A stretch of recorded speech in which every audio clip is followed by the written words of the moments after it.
Asia में चारों ओर से घिरा चीन। भारत के साथ आए जापान, ऑस्ट्रेलिया। भारत के साथ लद्दाख में सीमा पर तनाव बढ़ाना चीन को अब महंगा पड़ता दिखाई दे रहा है। अपनी दादागिरी और विस्तारवादी नीतियों के लिए कुख्यात चीन अब हिंद प्रशांत क्षेत्र में घिरता जा रहा है। चीन के खिलाफ न केवल उसके पड़ोसी देश बल्कि हजारों किलोमीटर दूर स्थित देश भी खड़े हो गए हैं। भारत, जापान, ऑस्ट्रेलिया, ताइवान और अमेरिका खुलकर चीन के खिलाफ हैं। शायद यही कारण है कि ड्रैगन को अब अपने कदम पीछे खींचने पड़ रहे हैं। भारत के साथ चीन का बड़ा तनाव। भारत के साथ लद्दाख में लेसी पर 15 जुलाई के बाद से ही तनाव चरम पर है।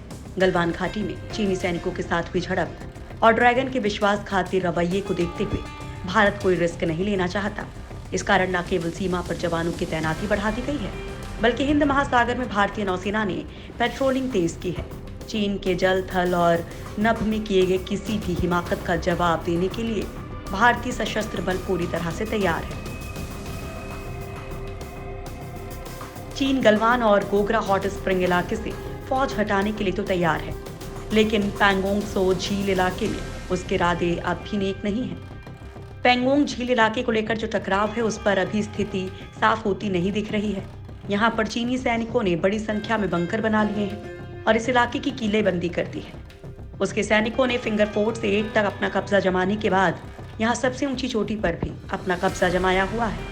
माना जा रहा है कि तनाव अभी कई महीनों तक चल सकता है। जापान के साथ भिड़ रहा चाइना। जापान के साथ भी चीन पूर्वी चीन सागर में द्वीपों के स्वामित्व को लेकर उलझा हुआ है। दोनों देश इन निर्जन द्वीपों पर अपना दावा करते हैं, जिन्हें जापान में सिंकाकू और चीन में रियाओस के नाम से जाना जाता है। इन द्वीपों का प्रशासन 1972 से जापान के हाथों में है। हाल ही में जापान ने चीनी सेना की एक पनडुब्बी और एक स्ट्रैटेजिक बॉम्बर एयरक्राफ्ट को अपनी सीमा से बाहर भगाया था। चीन से खतरे को देखते हुए जापान ने न केवल पूर्वी चीन सागर और प्रशांत महासागर बल्कि हिंद महासागर में भी अपनी ऑपरेशनल गतिविधियों को बढ़ाया है। जापान की नौसेना भारत के साथ मिलकर युद्धाभ्यास कर रही है। इसका मकसद न केवल आपसी तालमेल को बढ़ाना है बल्कि हिंद महासागर से चीन को अलग थलग करना भी है।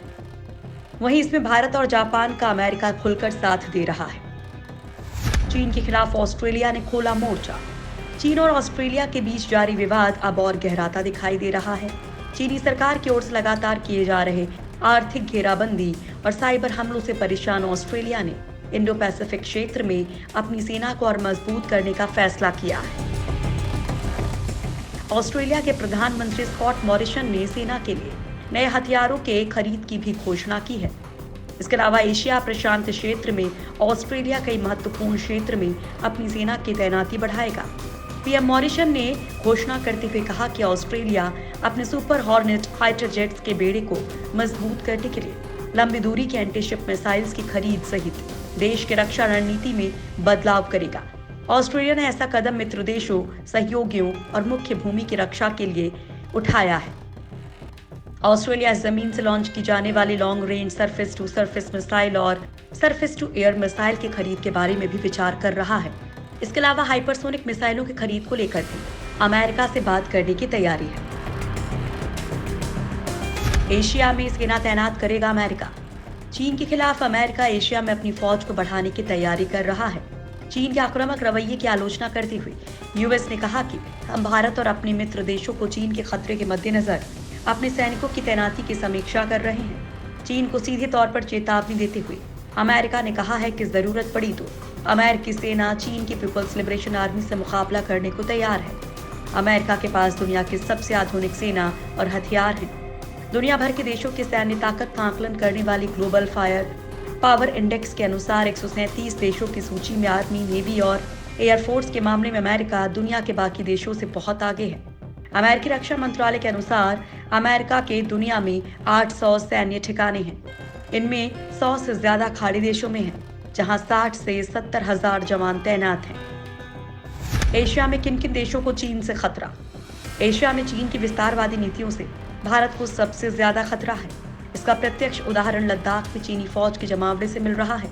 इसके अलावा चीन और जापान में भी पूर्वी चीन सागर में स्थित द्वीपों को लेकर तनाव चरम पर है। हाल ही में जापान ने एक चीनी पनडुब्बी को अपने जल क्षेत्र से खदेड़ा था। चीन कई बार ताइवान पर भी खुलेआम सेना के प्रयोग की धमकी दे चुका है। इन दिनों चीनी फाइटर जेट्स ने भी कई बार ताइवान के हवाई क्षेत्र का उल्लंघन किया है। वहीं चीन का फिलीपींस, मलेशिया, इंडोनेशिया के साथ भी विवाद है।